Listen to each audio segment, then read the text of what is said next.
Let's talk about the Constitution going forward. What constitutional changes do you think Americans might debate? Well, we can debate a lot of different constitutional changes, but they are unlikely to actually change the text of the Constitution. However, there are many ways outside the text to remake and even transform American political life. So we have to remember that the Constitution was purposefully designed to be difficult to amend. We need 2/3 of the House, plus 2/3 of the Senate, and then 3/4 of state legislatures to ratify a new amendment. And the reason why we have 27 is because of that onerous process. The first 10 amendments are the Bill of Rights. They were ratified as a group in 1791. Since then, we've only had 17 additional amendments, and of course, 2 of those cancel each other out, prohibition and its repeal. So the fact that this is a very difficult amendment process means that we can discuss a lot of ideas, but they're very unlikely to come to fruition. Well, let me ask, what changes do you think are most likely to be debated? Well, there are structural changes, of course. So one of the issues that comes up, and is probably the most common area of constitutional amendment proposal, is the Electoral College. The Electoral College has been the subject of more constitutional amendment proposals than any other idea in the history of the United States. But that is very unlikely to change, and it may not even be necessary.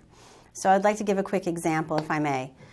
The Electoral College mandates that every state will filter popular votes through an electoral system that includes the number of members that a state sends to Congress. So one thing that the Constitution dictates is that every state will have electors. That number of electors is set by the congressional delegation. So in my state of Kentucky, we have 6 members of the House and we have 2 senators. Those individuals will not be the electors, but we know that Kentucky has the electoral number of 8. We also know that you have to have a majority of electors to win the presidency. That magic number today stands at 270. A third thing we know is that if nobody gets a majority, the presidential election is thrown to the House, and every state has 1 vote. That's where the Constitution tells us how to elect a president. But the truth is, we do not have to change the Constitution to change some fundamental features of the Electoral College. For example, Maine and Nebraska award their electoral delegates proportionately by votes. The rest of the United States has winner-take-all. So the winner-take-all feature of the Electoral College is the #1 complaint that people have about the Electoral College. If you're voting as a Republican in California, why do Democrats get 55 electoral votes and Republicans get nothing, as if there's not a single Republican? The same would go for Texas, but in reverse. Why would Texas's electoral votes go only to the Republican Party? Are there no Democrats in Texas? You don't have to change the Constitution to solve this. As I said earlier, every state runs its own elections. And this is an example of something that can be solved, if it is a problem, at the state level. You mentioned how onerous, that was your word, it is to amend the Constitution. Do you think it's too difficult? Why or why not? It is not too difficult because we actually transform the Constitution in any other number of ways. So the literal answer to your question is yes, it seems to be very hard, because if you read the Constitution's text and you never came to the United States, you might not recognize it. There are a lot of features of our contemporary landscape that are not shown in the words themselves. A couple of key examples. The power of the presidency has been transformed over the last century. There is not a single amendment to the Constitution that has changed the balance of power in the constitutional obligations of the Congress, the executive branch, and the courts. And yet we know that this transformation has taken place. There is not a single amendment that would explain the government's obligations to integration. As I mentioned before, the 14th Amendment says that no state shall deny equal protection under the law. But what is equal protection? That does not need a constitutional amendment. That has been discussed in regular society. Although it took a very long time, by 1964, we had a new understanding of equality. By 1954, 10 years earlier, with the Brown decision, we had a new understanding of equality. So we have constitutional transformations in regular life, as well as these momentous occasions. Just curious, have there been issues of life and death that have resulted in calls for constitutional amendments? Absolutely. Abortion is the number one question when it comes to whether the Constitution should be amended, at least today. So abortion rights advocates and opponents have both tried to turn to the constitutional amendment process to get a final say on this very difficult and controversial question.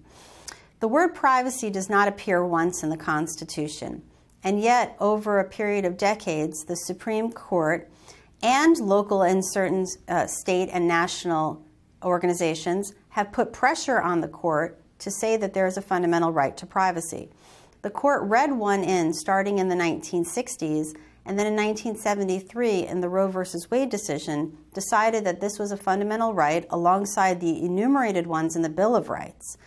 Well, of course, after 1973, anti-abortion advocates, through voluntary associations, have decided to put pressure on various parts of U.S. government to chip away at that decision, and they have been very successful. But a fundamental abortion line, meaning whether it's constitutional or not, when it's constitutional, how it would be performed, that really seems to be out of step with the other types of amendments that we have. In other words, abortion is something that may be settled better by law and in legal circles than in the text of the Constitution. The Constitution is very rarely going into policy discussions. For example, prohibition is one of a very small number of examples where the Constitution actually includes policy ideas. What issues regarding amendments changing or setting term limits for the President or Congress or the Supreme Court, what issues have been raised regarding this? There have been discussions of term limits for Congress as well as for the Supreme Court. As you know, we do have the 22nd Amendment, which was ratified in 1951, which limits the United States presidency to 2 terms. So that's an example of a constitutional amendment on a structural question rather than on a policy question. For term limits in Congress, it's an interesting story. So in 1994, part of the contract with America that Newt Gingrich and the Republican Party wanted to put into place when they got into office in 1995 included term limits. But interestingly enough, after being out of power for 40 years and espousing term limits for the Democrats, getting into office really took away the wind from that idea. But then the states decided to pick it up. So once the Republican Congress dropped the idea of term limits, states started to flirt with the idea. But the Supreme Court knocked down the state of Pennsylvania when it said that the United States Constitution is the only way to put term limits on the House and the Senate. You cannot do it at the state level. Now, it's an interesting question for the Supreme Court, though, because the Constitution says that federal judges, and that's not just at the Supreme Court level, that's through the lower appellate and the district courts, that all 3 levels of the United States federal government have lifetime term limits, which the Constitution actually says as being under good behavior, which is an implication that all federal judges are available to be impeached if needed, but that's very rare. So the question is, if presidents continue to nominate younger and younger federal judges, even in their 40s, is that a type of tenure and legacy that the founders did not envision? In other words, how many years should a single justice be on the bench? Is 40 years too long? So there have been prominent calls from constitutional law professors who have argued that we need to have a staggered term for the justices, a long staggered term, maybe even 18 years, something that would not coincide with federal elections, but that would provide stability as well as a change of pace so that the court is better in sync with the majority. What about amendments regarding eminent domain and other issues regarding property rights? Have these come up, amendment suggestions? Well, property rights are interesting because the Fifth Amendment of the Constitution in the Bill of Rights actually has an eminent domain component. So what's interesting about the Fifth Amendment is that there's a lot in it. So when somebody pleads the Fifth, they're actually talking about a different part of the same amendment. The last part of the Fifth Amendment is about eminent domain, And it says that the government may not take private property without just compensation. So that's called the takings clause. Can the government take your property against your will for a purpose for the community? In recent years, eminent domain has become more controversial because of a Supreme Court decision that says that the government can actually facilitate a taking for another private owner. In other words, takings by the government to build a highway are considered to be eminent domain that is legitimate. But if the government facilitates taking your property to give it to a private economic developer for the good of the community, that becomes a little bit more controversial. What about, well, hot topic these days is campaign finance. Yes. So what amendments have been suggested regarding that? So after the Citizens United decision, the Democratic members of the House and Senate have proposed numerous amendments to the Constitution to try to, for once and for all, figure out what is the place of private organizations and donors in federal elections. And this is one of many cases, including abortion, including eminent domain, where the Supreme Court is not always the final word. Sometimes we like to think that the law is settled once the Supreme Court takes up a question. But Congress often does not take that to be settled. In fact, they do the opposite. They argue that they should have the final say and that the court got the issue wrong. One of the ways that they can argue they have a final say is by proposing a constitutional amendment. And that has happened in all three of these policy areas. However, they're not going to get very far because of the onerous nature of the amendment process. Have there been amendments proposed regarding immigration? That's an interesting question, yes. So looking at citizenship, for example, there is a controversy that is raging today in the United States about birthright citizenship. Traditionally, citizenship has three different paths. One is being born in this country, and this is true in other countries as well. So that's called birthright citizenship, whereby it doesn't matter what your parents are. They could even be illegal immigrants, but if you're born in the United States, you are a citizen. There's also a sort of blood citizenship, which means that citizenship can be passed on by your parents to you, even if you were born in a different country. The third is through naturalization processes. So the most controversial is birthright citizenship.